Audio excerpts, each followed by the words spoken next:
Black magic वाला ससुराल। आज शर्मा परिवार में काफ़ी चहल पहल का माहौल था। अरे भाई, होता भी क्यों नहीं, आखिर उनके छोटे बेटे रवि की आज दुल्हनिया जो आ गई थी। सब लोग बड़े खुश थे और दुल्हन के गृह प्रवेश की तैयारी कर रहे थे। बड़ी बहू महिमा चावल से भरा लोटा दरवाजे पर रखाई थी और अब सब लोग तालियों से मीरा और रवि का स्वागत कर रहे थे। चलो चलो मीरा, चावल से भरा कलश अपने दाहिने पैर से गिराओ और अंदर आ जाओ। जी भाभी। मीरा ने जैसे ही चावल से भरा कलश घर के अंदर गिराया तो उसमें से गिरने वाले चावल काले हो गए। सब लोग ये देखकर बहुत परेशान हो गए। अरे ये कैसे हो गया? मैं तो सफ़ेद चावल ही लाई थी देखकर। ये तो अपशगुन हो गया ना, भाभी के घर आते ही अपशगुन। अरे कुछ चला गया होगा चावलों में, ज़्यादा मत सोचो। नहीं नहीं, बहू को डरा रहे हो सब। कुछ नहीं बहू, तू खुशी से अंदर आ जा। ये सब चीज़ें तो होती रहती है शादी वाले घर में।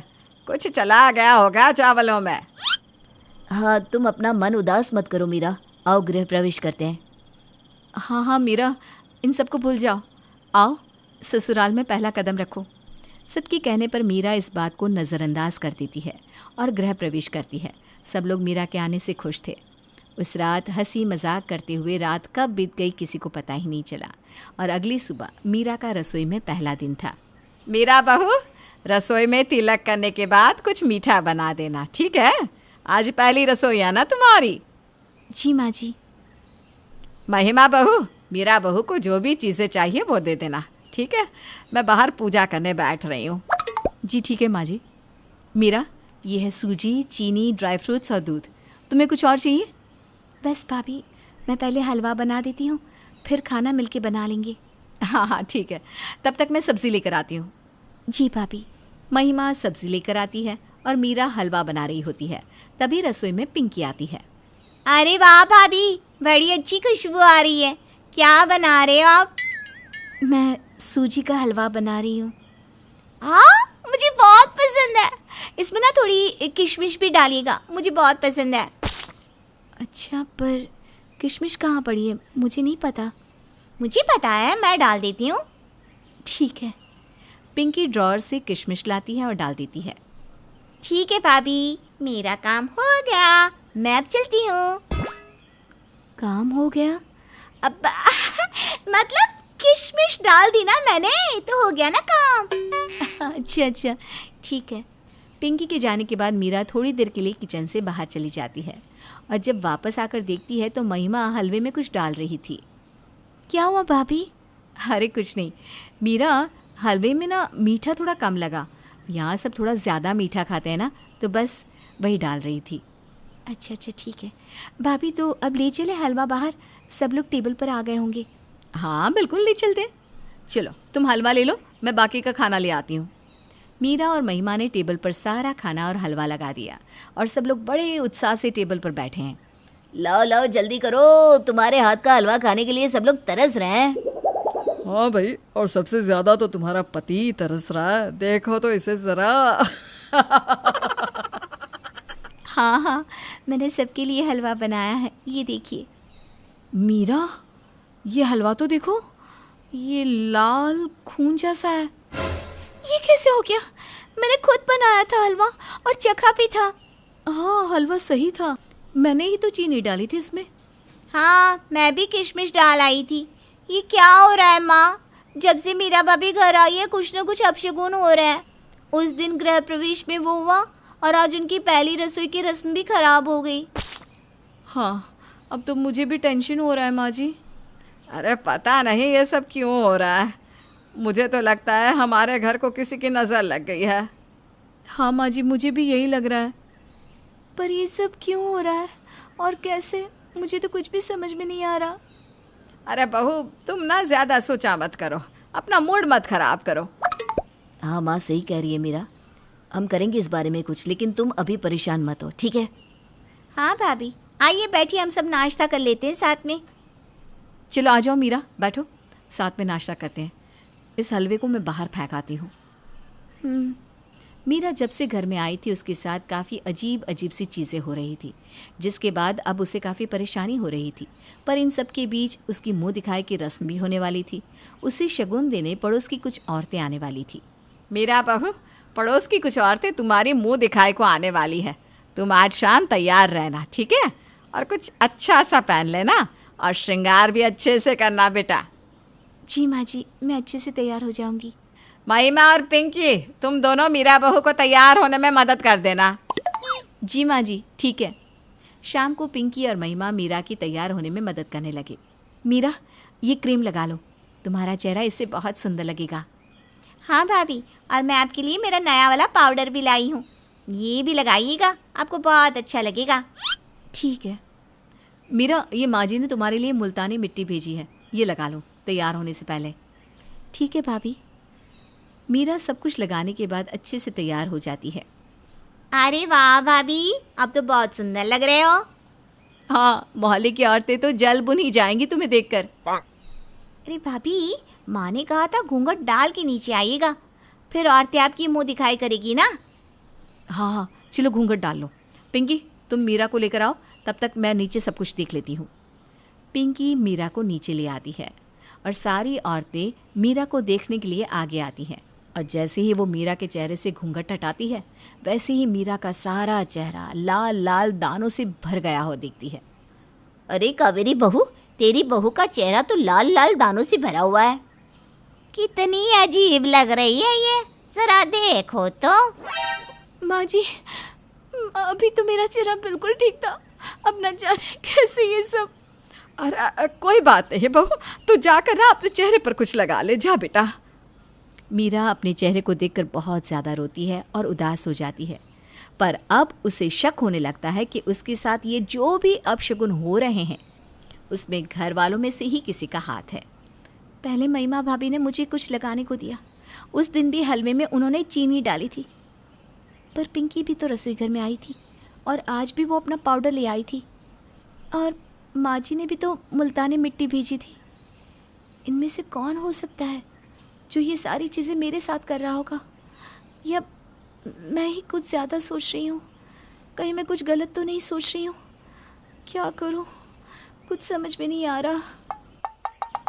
ये सब मीरा का वहम था या सच में उसी के ससुराल में से ये सब चीज़ें कोई उसके साथ कर रहा था? मीरा अब ये खुद नहीं समझ पा रही थी। मीरा के साथ उसके ससुराल में जो कुछ भी हो रहा था अब उसे परेशान करने लगा था। पहले गृह प्रवेश में अड़चन आना, उसके बाद उसकी पहली रसोई का खराब हो जाना और आज तो उसका चेहरा ही बिगड़ गया था। ये सब अपने आप तो नहीं हो सकता था। मीरा को अब अपने ससुराल वालों पर शक होने लगा था। उसे लग रहा था कि कोई तो है उसके ससुराल में जो ये सब कर रहा है, पर इसके साथ ही उसे ये भी लग रहा था कि कहीं ये सब उसके मन का वहम ना हो। इसलिए उसने सोचा कि वो इस बारे में अपने पति से बात करेगी। तुम कुछ ज़्यादा ही सोच रही हो मीरा, ऐसा कुछ नहीं है। कुछ नहीं है तो ये सब कैसे हो रहा है? ये सारे अपशगुन। तुम इतनी पढ़ी लिखी होकर ये सब सोच रही हो? मीरा, तुम इन सब अंधविश्वास को मानती हो? मैं पढ़ी लिखी हूँ, पर ये सब मेरे आंखों के सामने हो रहा है। मैं कैसे इसे नज़रअंदाज कर सकती हूँ रवि? सच बताऊँ तो मुझे लग रहा है कि इस घर में कोई काला जादू करता है, तभी ये सारी चीज़ें मेरे साथ हो रही है। ये कैसी बातें करती हो तुम? मीरा, तुम्हें अंदाज़ा भी है कि तुम क्या कह रही हो? मैं समझ रही हूँ, तभी तो कह रही हूँ रवि, ये सारी चीज़ें काला जादू करने वाला ही कर सकता है। अरे बस करो, अब सो जाओ, मुझे नहीं सुननी तुम्हारी बकवास, ठीक है? मीरा की बातें सुनकर रवि उस पर काफ़ी गुस्सा हो गया था और शायद उसका गुस्सा सही भी था, क्योंकि मीरा उसके परिवार पर काला जादू करने का आरोप लगा रही थी। रवि से बात करने के बाद मीरा ने सोचा कि शायद वो कुछ ज़्यादा ही सोच रही है। उसे इन सब बातों पर ध्यान ना देकर अपनी गृहस्थी पर ध्यान देना चाहिए। इसलिए उसने इन सब बातों को भूलकर आगे बढ़ने का फैसला किया। माँ, मैं सोच रही थी कल रविवार के दिन हम सब कहीं घूमने चलते हैं, आप क्या कहती हैं? हाँ हाँ, क्यों नहीं चलते हैं। वैसे भी इतने दिन से ये सब हो रहा है, सबको थोड़ा अच्छा भी लगेगा। हाँ, हम सब ना पिकनिक करने चलते हैं, साथ में मज़ा आएगा। हाँ भाभी, बहुत अच्छा आइडिया है। मीरा का आइडिया सुनकर सब लोग अगले दिन पिकनिक पर जाने की तैयारी करने लगे।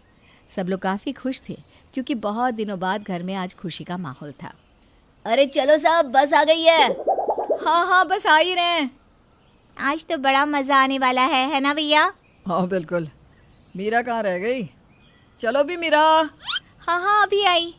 मीरा के बस में चढ़ते ही बस को एक जोर का झटका लगता है और बस हिलने लगती है। ये क्या, मीरा भाभी जब भी आती है ना कुछ अपशगुन होता ही है। ऐसा नहीं बोलते पिंकी, चुप रह।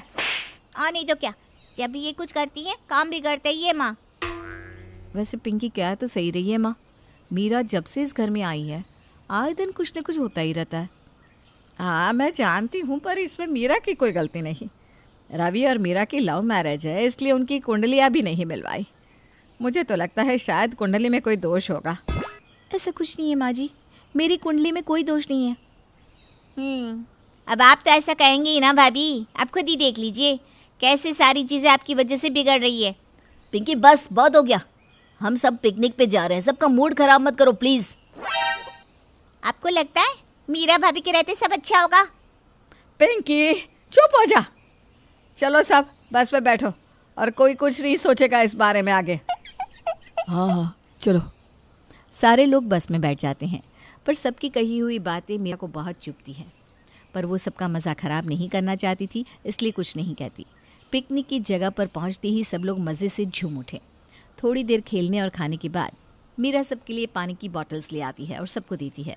पर जैसे ही सब लोग वो पानी की बॉटल्स खोलते हैं तो पानी खून में बदल जाता है। अरे ये क्या है? ये देखो भैया, पानी खून हो गया है पूरा। मैंने पहले ही कहा था मीरा भाभी के होते कुछ भी अच्छा नहीं हो सकता। हे भगवान, ये क्या हो रहा है हमारे घर के साथ? ये पानी की बोतल्स रख दो सब लोग, मैं दूसरी ले आता हूँ, ठीक है? मैं चलूँ आपके साथ? नहीं तुम यहीं रुको, फिर कहीं कुछ गलत ना हो जाए। रवि आप भी? मीरा के प्रति सबका नजरिया बदल गया था। अब हर बात के लिए उसे ही दोषित या अपशगुनी माना जाने लगा था। यहाँ तक कि अब रवि भी उसका साथ नहीं दे रहा था। बीच में एक जगह पर बस रुकती है, वहाँ सामने ही शिव जी का मंदिर था, इसलिए सब लोग सोचते हैं कि वहाँ दर्शन कराते हैं। सब लोग मंदिर में दर्शन करने जाते हैं और सीढ़ियाँ चढ़ते हुए कावेरी का पैर मुड़ जाता है।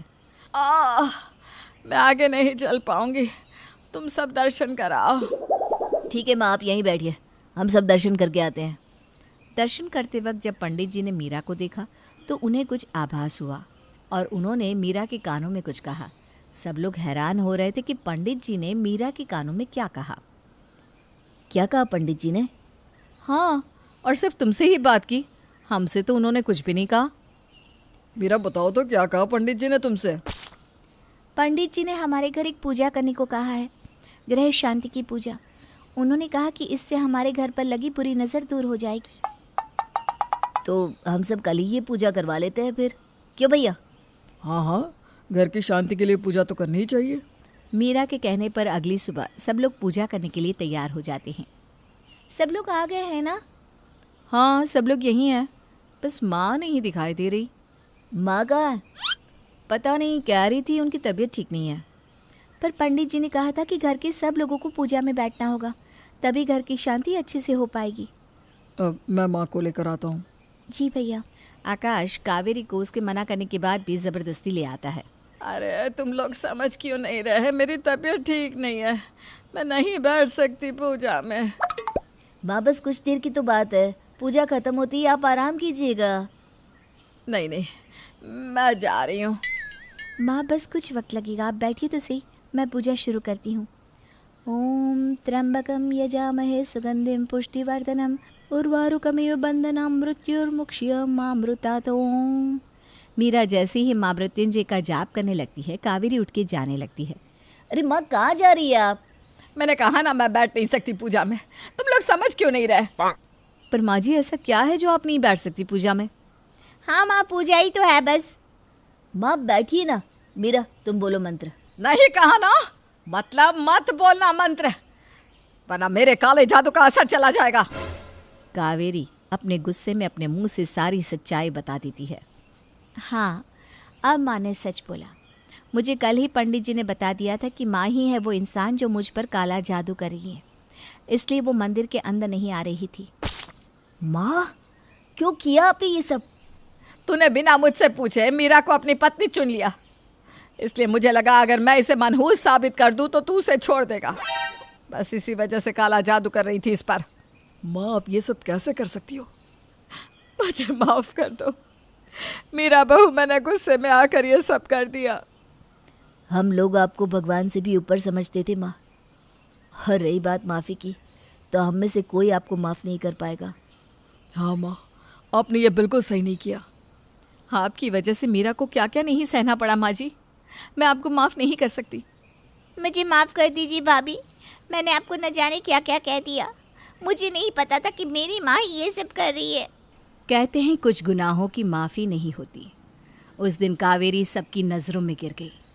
वो सबके साथ रहती थी, पर अब कोई भी उसे वो प्यार और इज्जत नहीं दे पा रहा था जो पहले थी। उसका काला जादू अब उसकी काली किस्मत बन चुका था।